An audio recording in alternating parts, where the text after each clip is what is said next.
51. There it is. But no one's ever been this close until now. This is the place to be at the right time. What is the government hiding inside? Is it secret weapons or extraterrestrial technology? We're taking it apart to figure out how it works. And what happens when people venture too far? We actually had to jump into the car to protect ourselves. Now, declassified information, inside accounts, revelations from former CIA pilots. I saw a flying saucer. And a groundbreaking look at the base with state-of-the-art equipment. We're getting images of Area 51 in high definition, the likes of which people have never seen before. This is case number 55101, Area 51 revealed. It's huge.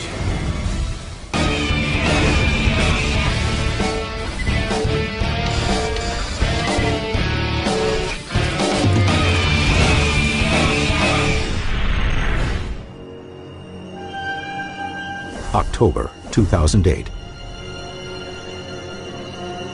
Pat Uskert is in the remote Nevada desert, 15 miles from Area 51. Is that them? It's definitely them. What are they doing? They're watching us. There's two guys in there. You want to see? You see, there are two guys actually in Yes. the vehicle? Did their lights just turn on? Yes, it did. August 1955. The same Nevada desert. On a desolate dry lake bed, a plane unlike any seen before blasts into the air. This test of the U-2 spy plane ushers in the modern age of top-secret aircraft. And the center of it all is Groom Lake, also known as Area 51. Chosen by the U.S. government for its remote, almost impossible-to-reach location. No public road comes closer than 15 miles. The nearest town, Rachel, isn't established until 1973, and its population is rarely more than 200 to 300 people. For over 30 years, this isolated base in the middle of the desert is shrouded in mystery. Reports of strange lights hovering over the base become regular, and radar captures impossibly fast objects moving in the vicinity. But secrecy remains. Then, in 1989, everything changes. The time where I entered the hangar, I witnessed recovered alien spacecraft that the Department of Naval Intelligence in the United States was back engineering. Alleged U.S. government physicist Bob Lazar goes public and claims he is reverse engineering alien spacecraft at Area 51. UFO sightings in the airspace above Groom Lake skyrocket.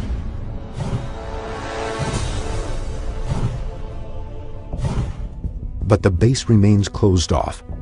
An outer perimeter of at least 15 miles prevents anyone from seeing the installation. People who try to cross the perimeter are chased off, face arrest, and are warned that deadly force for trespassers is authorized. But now, using new high-definition cameras, there may be a way in. We're only a few miles away from the beating heart central of Area 51. It's almost a nation unto itself, with its own staff, personnel, its own resources. Programs are actually ongoing today with new vehicles that we don't even know about yet. Today, the U.S. government has not officially acknowledged the existence of a base called Area 51, let alone admitted to extraterrestrial experimentation. The investigation now comes to the remote desert of Nevada for answers. Dr. Ted Ackworth will explore the official military history of the base. There has been a progression of the most advanced, the most clandestine vehicles developed here over the last 40 years. Bill Burns will look into the allegations of reverse engineering. The more we get into this story, the bigger and the deeper it gets. And Pat Uskert will attempt to see the base itself. Here's a chance to have a look into one of the most secret places in the world.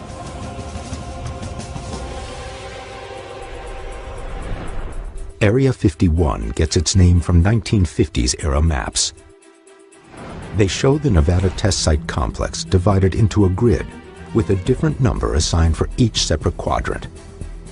The land around Groom Lake just happens to be assigned the number 51. With little to no important details from these historical records, only a select number of people have gotten closer to the truth about what's happening inside. I'm about to meet with Peter Merlin. He's an aeronautical historian and something of an expert on Area 51. Peter Merlin is a member of the Nevada Test Site Historical Foundation. He has interviewed dozens of Area 51 employees and has studied some of the top secret base's declassified documents and formerly illegal satellite images. Now, the base was first opened around 1955, is that right? It was established in 1955 by the Central Intelligence Agency. The U-2 spy plane was highly classified, and they needed a place to test it outside of the public eye. Engineers initially choose Groom Lake, an enormous dry lake bed, because of the possibility for a 20,000-foot natural runway. But when it becomes apparent the U-2 would be vulnerable to Soviet missile attack, the U.S. military begins ramping up other secret projects. Well, the base at Groom Lake just wasn't ready for that. Didn't have the facilities, the infrastructure, or the runway. So they built it up, and that's how it became a full-scale Air Force base that we know today. By the 1960s, the base becomes ground zero for the development and testing of many top-secret military aircraft. The RB-69A, the F-117, and the B-2.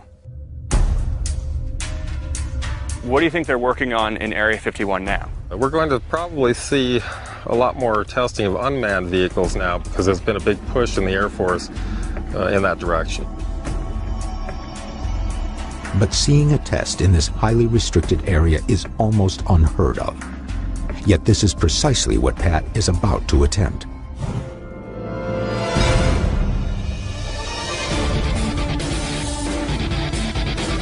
Pat is meeting with Mark Farmer, an aerial combat cameraman and Area 51 expert. He is taking Pat to view an undisclosed flight path that few have ever been to.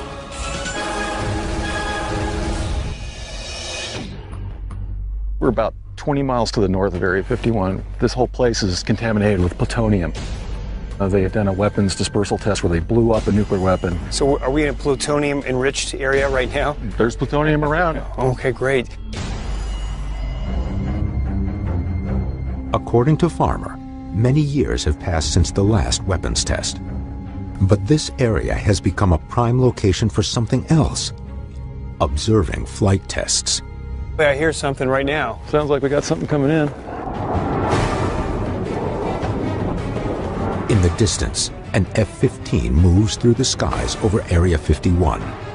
Not long after, it's joined by another.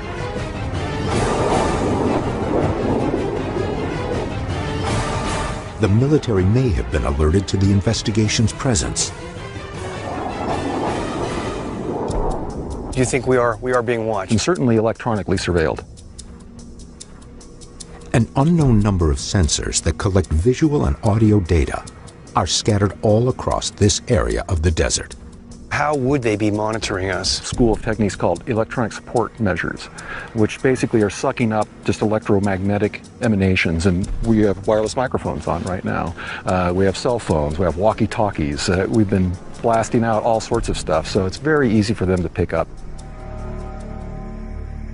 The F-15s make a couple of passes, but soon disappear from sight. No further activity takes place.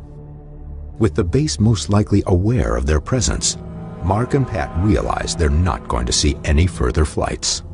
It's their job to keep that place secret, so of course they're going to do what they got to do.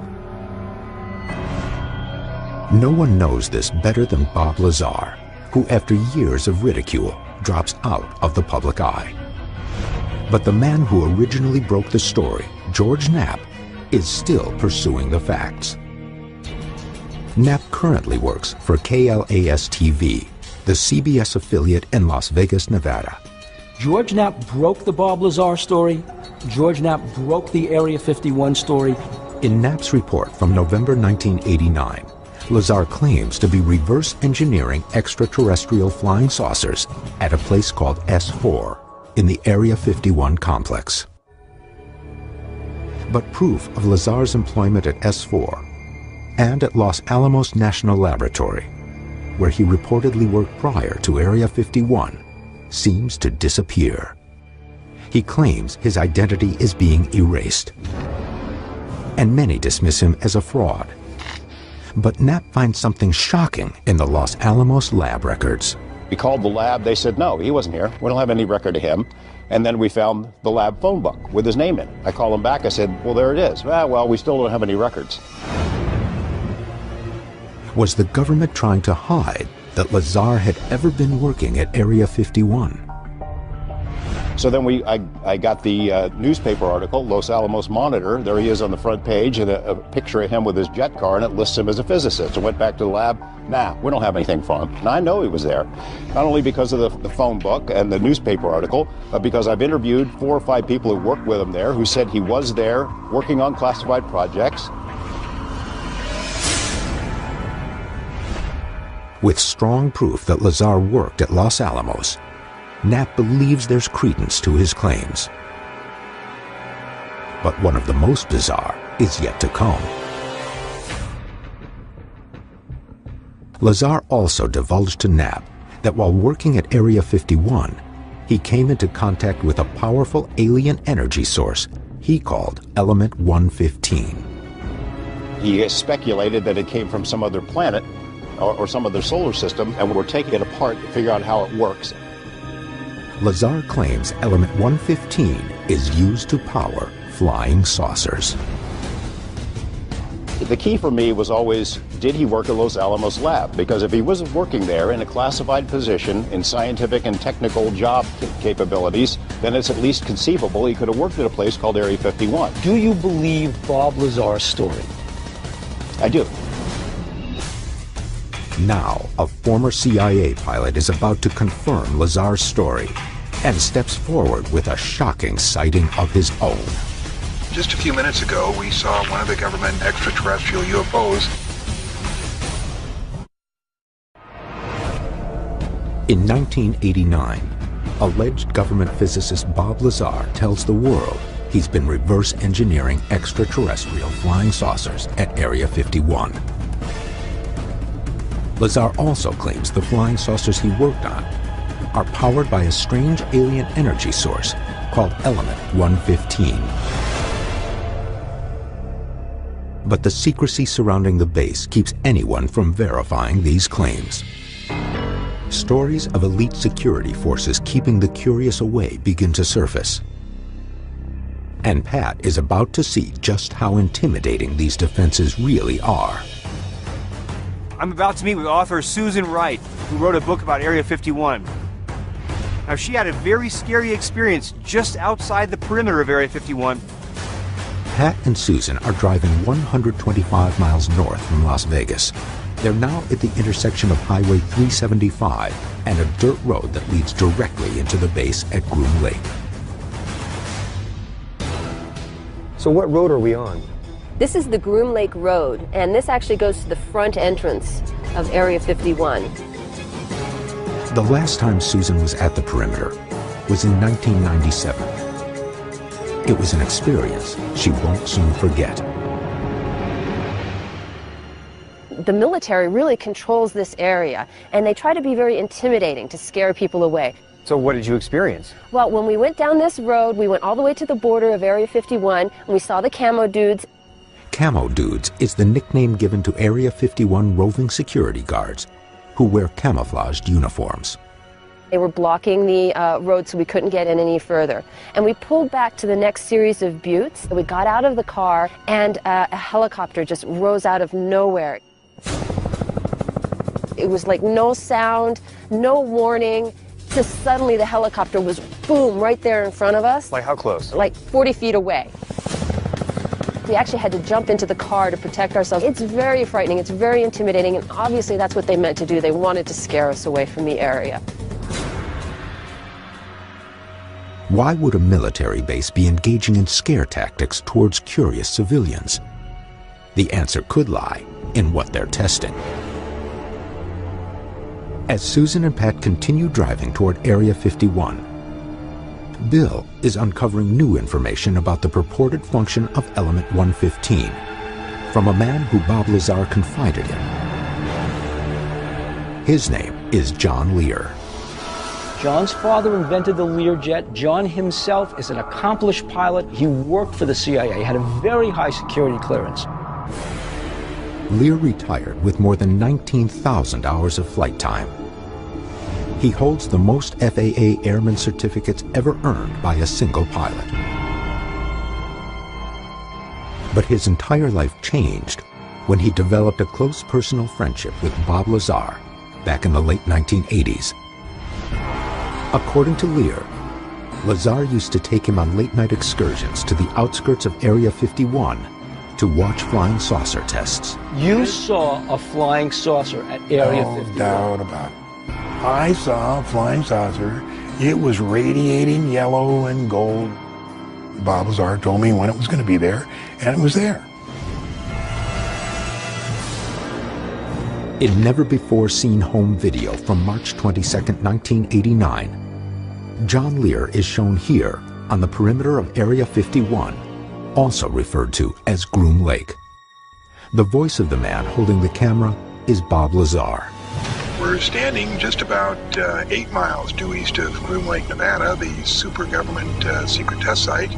And just a few minutes ago, we saw one of the government extraterrestrial UFOs fly over there. We all watched it for about 7 or 8 minutes. The mission was organized tonight by Bob Lazar, who is a theoretical physicist who works at Groom Lake. And is also a dead man at this point. Lear also claims Lazar gave him detailed accounts of the work he was doing. He was trying to back engineer the exact actual engine that propelled this craft hundreds of thousands of light years away. Lear references a model of a reactor, which he claims is the key to the flying saucer's energy source. You take the cap off here, and the fuel that propels this thing is a piece of element 115. Bob said that we have 500 pounds of this stuff at Los Alamos. They shoot protons into the tip of that element 115 right there. Yeah. And what it does is it bumps it up to 116, and it instantaneously decays. The number 115 represents how many protons are in the element's atomic nucleus. Lazar claims bombarding element 115 with additional protons raises the number to 116. But the new creation is unstable and quickly breaks apart, releasing enormous amounts of energy. The entire process, according to Lazar, enables flying saucers to break conventional laws of gravity and travel at incredible speeds. Here is our saucer, here is space. What they can do is pull space towards them and wrap it around the craft. That's what enables them to travel through space at, hundreds of light years. While most scientists dispute Lazar's claims about the physics of element 115, John Lear and Bob Lazar contend that it's only beginning to be understood. For anybody who thinks that flying saucers are a myth, a delusion, a hoax, John confirmed everything. John was deeper inside than anybody has ever been, except for Bob Lazar. The activities inside Area 51 may be out of view, but at the perimeter, the operation is all too public. Pat and Susan are now at the northeast corner of the restricted area when they notice they are not alone. There you go, right there. Camo dudes on that hill.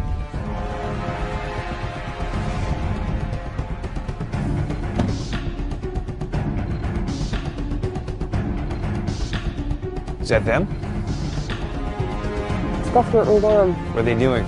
They're watching us. There's two guys in there. You want to You see? see, there are two guys actually in Yes. the vehicle? Did their lights just turn off? Yes, it did. I was wondering if there was anyone in the car. Right. And they sort of turn on their lights to respond to that. In the distance, surveillance units are monitoring both video and audio in the area. And see, you can see the sensors right there and right there, keeping an eye on us. Despite being tracked, Pat and Susan continue on to the perimeter.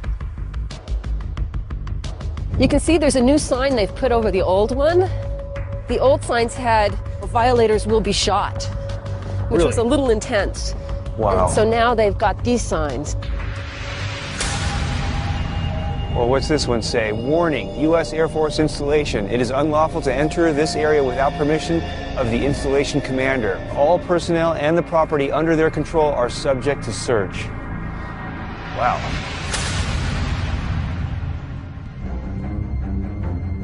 As Pat and Susan begin walking along the orange posts outlining the border, security always maintains a constant line of sight. Well, they reposition themselves so they can see better exactly what we're doing. They want to see where we're going to go and what exactly we're going to do. They're watching us right now. Yeah, they probably have binoculars trained on us right now. I'd like to get out of here. Okay. Can we go? We can go.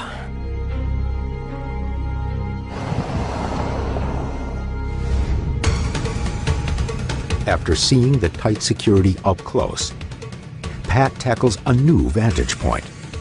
But this one involves a treacherous hike up a steep 8,000-foot peak that will finally reveal Area 51. We're getting images of Area 51 in high definition, the likes of which people have never seen before.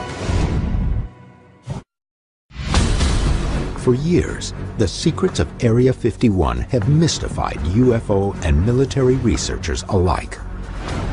On common satellite images, the details aren't clear. There are several runways, numerous large buildings, and several other nondescript structures. These images don't capture the base fully operational.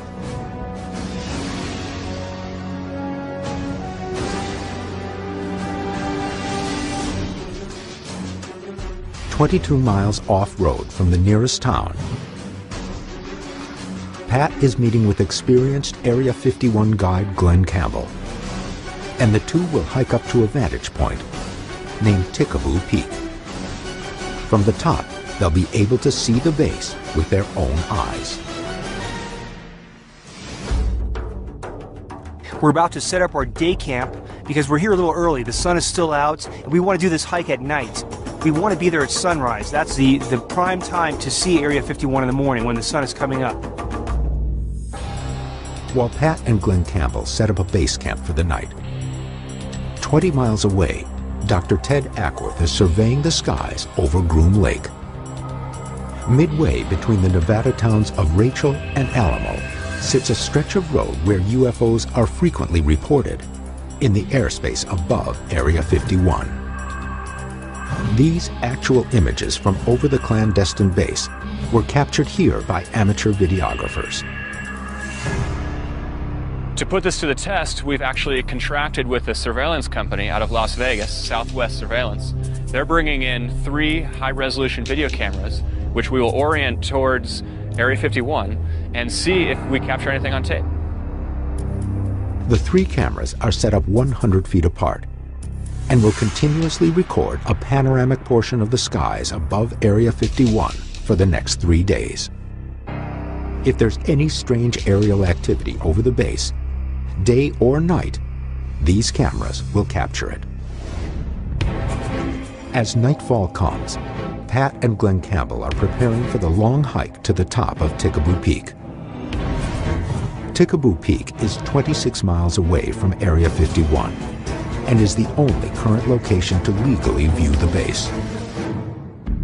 We had to come across 22 miles of dirt road to get here. We have to hike this very difficult hike up to the top of the peak.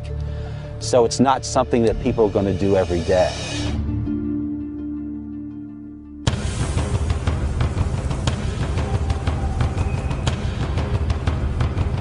It's midnight. I'm here at the base of Tikaboo Peak at about 6,900 feet.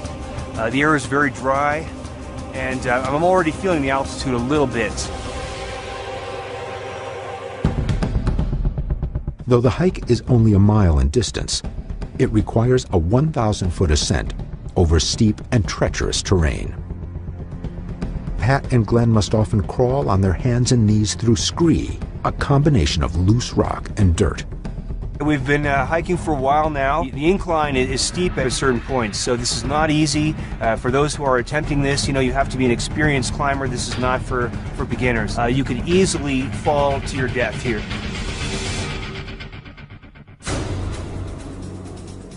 The night hike takes Pat and Glenn nearly 3 hours.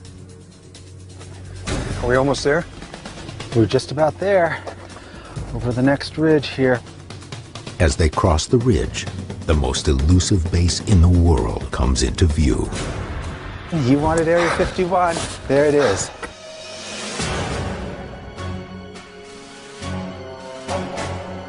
Oh my gosh.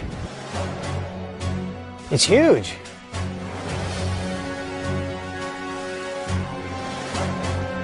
The base is still 26 miles away, but the stillness of the Nevada desert air and the lack of humidity gives a clear view.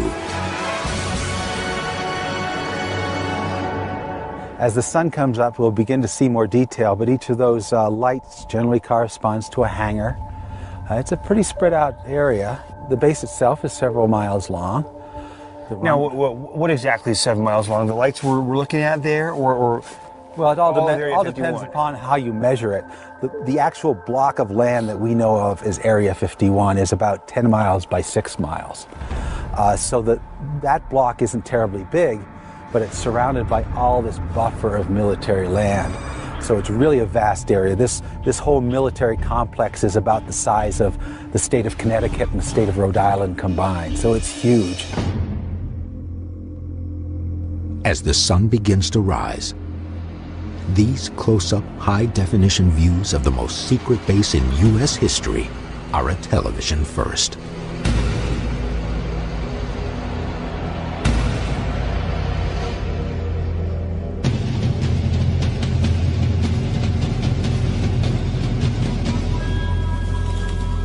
But as Pat peers into the base, another mystery appears overhead.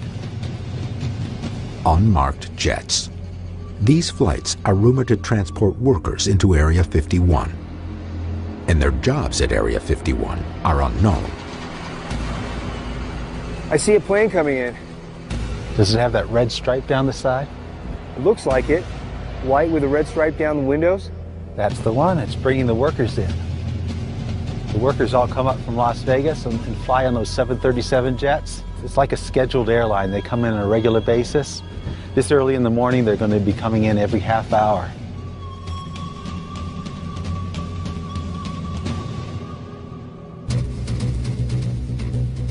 But the light of daybreak is now giving extremely clear views. The best look at Area 51 ever possible. Taking these images requires equipment beyond the scope of a normal film shoot. As you can see, we have a very special camera here. Your normal average camera has a 50mm lens, but we've acquired a camera here that has a lens that's 1140 millimeters, allowing us to get unprecedented images of Area 51. This camera is high definition, and Glenn Campbell tells me that there's never been a camera up here of this quality and of this magnification. So we're getting images of Area 51 in high definition, the likes of which people have never seen before.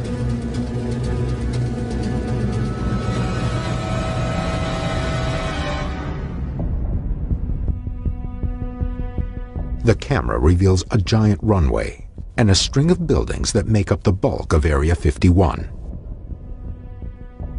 These inconspicuously positioned hangars, offices, and airstrips in the middle of the Nevada desert are an enigma. But the biggest mystery of all is this giant hangar, which has only recently been constructed. I've run out of adjectives. I can say amazing, fantastic, incredible, but they all don't seem to encapsulate the experience. I mean, for someone investigating UFOs, this is the place to be at the right time.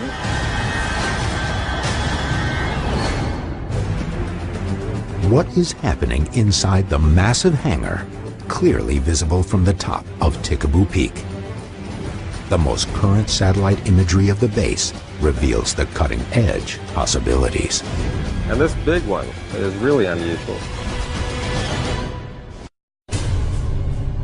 A drive near the borders of Area 51 has revealed extraordinary security measures. Discussions with a former CIA pilot have explained a theoretical alien technology being tested.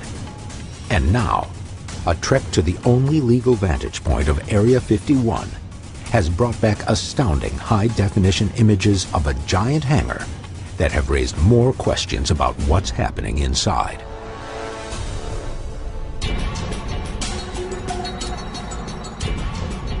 Ted turns to the most current satellite imagery of the base with aeronautical historian Peter Merlin. This is the most recent picture we have taken by a satellite of Area 51. It looks like a really high-quality photo. Today, Area 51 consists of 24 hangars, 4 runways, numerous dormitories, a radar tower, and even an explosion-proof building. But it didn't start out this expansive. This is how it looked in the 1950s, when it was called Watertown Airstrip. It was just a simple 5,000-foot asphalt runway, several little hangars, a couple warehouses, some trailers for people to live in. Pretty Spartan conditions. The base keeps this modest profile for the next 25 years. Then, it explodes. In the 1980s, there were some dramatic changes. We see a storage area for munitions. The runway has been extended 5,000 feet. They added a new taxiway. These changes during the 80s happened just before Bob Lazar goes public, claiming the government is testing top-secret aircraft based on alien technology. And now, the most recent satellite images are confirming what Pat saw at the top of Tikaboo Peak. There are some new hangars down on the south end, and you kind of wonder why they needed a new hangar, because they already had 23 hangars just about. I mean, these others must not be sitting empty. And this big one is really unusual. What would require a hangar this large? Previous investigations have seen alleged UFOs of many shapes and sizes, but only one type fits this description. The sightings of giant triangles. In 1997 in Phoenix, Arizona. I saw a large delta-shaped dark object. In 2004 in Tinley Park, Illinois. I got it on tape! I got it! And as recently as 2008 in Wales in the United Kingdom. I looked straight into the sky and I saw these strange triangular formations. A possible military explanation. The stealth blimp has been raised, but the government denies its existence, and many experts ask how it could be hidden from the public. Disinformation, misinformation program, that's how we keep things secret. They may never be revealed. But the investigation may have just found its answer inside Area 51. Is this hangar proof of an emerging top-secret technology responsible for UFO sightings over the past decade?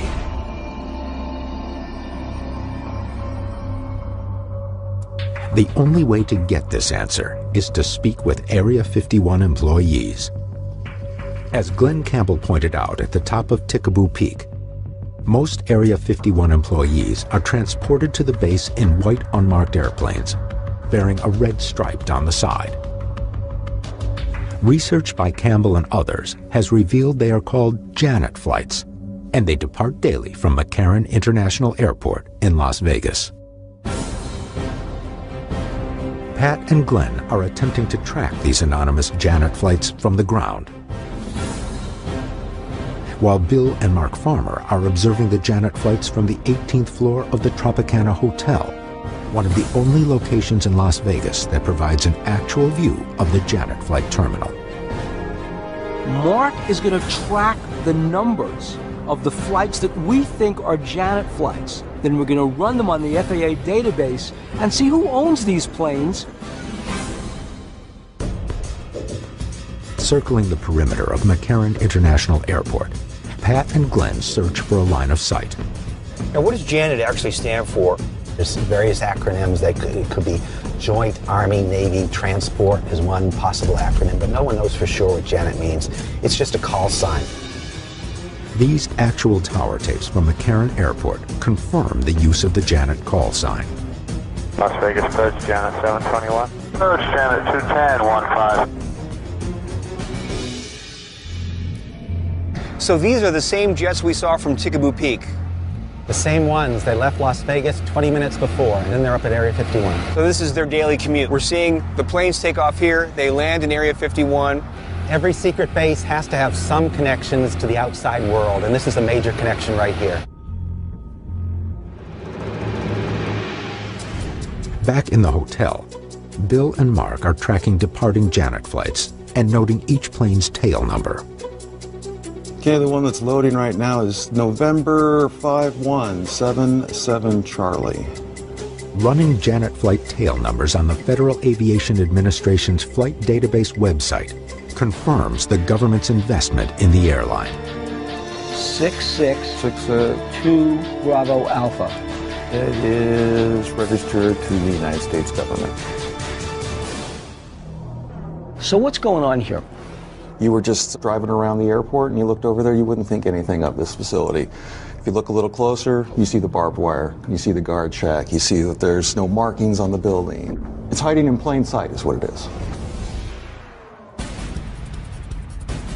Getting Area 51 employees to speak publicly is nearly impossible.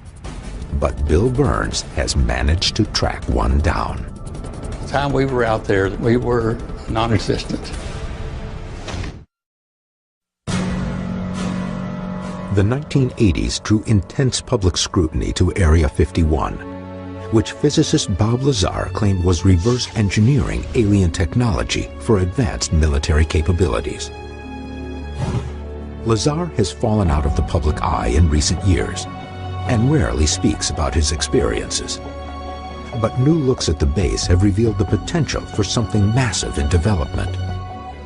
And now, Bill has managed to track down a former employee of the top secret base. I'm meeting with T.D. Barnes, a former engineer at Area 51. T.D. Barnes is employed at Area 51 from 1968 to 1972 as an electrical engineer. He's crucial in the development of numerous top-secret aircraft that have since been declassified, like the A-12 and the F-117. According to him, the true identity of each and every Area 51 engineer is kept secret while working at the base. We did have pseudo names, had code names, so the time we were out there, there's no really record. We were non-existent. Barnes's description may help validate the claims of Bob Lazar, who was never able to produce any form of proof he was ever employed at Area 51. And according to Barnes, security was so tight, individual engineers weren't allowed access to projects other than their own. There were times when something would be going on outdoors that none of us needed to see. And we would go to the mess hall and they'd pull blackout curtains and we'd sit there for 3 hours. If any strange technology was being tested, if you weren't a part of the program, you didn't see it. What do you know about UFOs and reverse engineering taking place? None of us ever knew of any of that going on. I'm not saying it didn't happen. So it might have been feasible for some kind of reverse engineering project to be going on there, is that of course you wouldn't know about? Wouldn't know about it. And you know, anything like that would be possible. The possibility exists that they could have been flying some extraterrestrial spacecraft over the base. Everybody's huddled in the mess hall. All the shades were drawn. You'd never see it. That's how compartmentalized and secret life was at Area 51. But are Lazar's claims of UFO test flights true? On the outskirts of Area 51, the 3 high-resolution surveillance cameras Ted set up are capturing some unexplained aerial phenomenon. The cameras were recording continuously for 3 days. And now, Ted and image analyst Terrence Masson are taking a closer look at the footage. On the first night, at 10:39 p.m., this strange light is seen appearing in the middle of the night sky over Area 51 and descending quickly behind the mountains. For it to be that bright, I don't think it's lighting. I think it's got to be some sort of propulsion system or jet. Can we overlay the daylight shot that has the terrain and the mountains with the nighttime shot? Terrence combines the 2 images and is surprised by what he finds. We can crossfade between the 2 of these, and we can see that as this thing approaches the horizon, just before it blinks out, it's actually a good bit above the horizon line, above the mountain line. So it's not getting cut off exactly as it falls behind the ridge line. Whatever was captured on camera seems to be blinking off. Where it ends up there is pretty close to the beginning of the approach for the runway to Area 51. Right. Well, let's see if we can get an estimate of the speed of that. Ted uses the known distance between the camera and Area 51, about 15 miles, as well as the height and distance to the mountains in the foreground, to estimate the speed of the object. How much distance on the frame is the object falling compared to the height of the mountain range? It's roughly about twice the relative height of the mountain range off the ground. If it's dropping over Area 51, we're seeing it travel about 10,000 feet in about 2.2 seconds. That's about 3,600 miles per hour. That's pretty fast. That's pretty fast. 3,600 miles per hour. This is faster than any of our aircraft. If it's further away than that, if it's beyond Area 51, say 20 or 30 more miles away, it's going at extremely high speeds that would only be consistent with a meteorite. This wouldn't be consistent, in my experience, with a meteorite, with this kind of visual data, right? Because it would be going way too slow. Yeah. Everybody's seen shooting stars, meteorites. It would fill that whole frame a streak in a right across fraction of a frame. second. The only manned aircraft to travel at speeds of this magnitude was the X-15, which was able to break speeds over 4,500 miles per hour. But that aircraft's final flight was October 24th, 1968. No publicly known aircraft has reported speeds like that since. It stumps us, so we're kind of left with a mystery. Something descended at high speed down into Area 51, and we're just not sure what it is.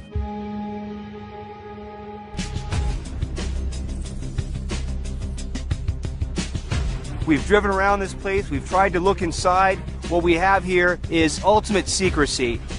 Area 51 is fact, it's not fiction. It's been here since 1955. While the facility itself has never been secret, what happens in the facility has always been extremely top secret. After everything else is eliminated, what is the big secret of Area 51? Are the saucers still out there in those mountains? What are they hiding? What's there? The closest looks at Area 51 prove that the base is still active. And with massive hangars, impossibly fast objects, and recent sightings of large triangles all across the globe, Area 51 may be the source of a worldwide UFO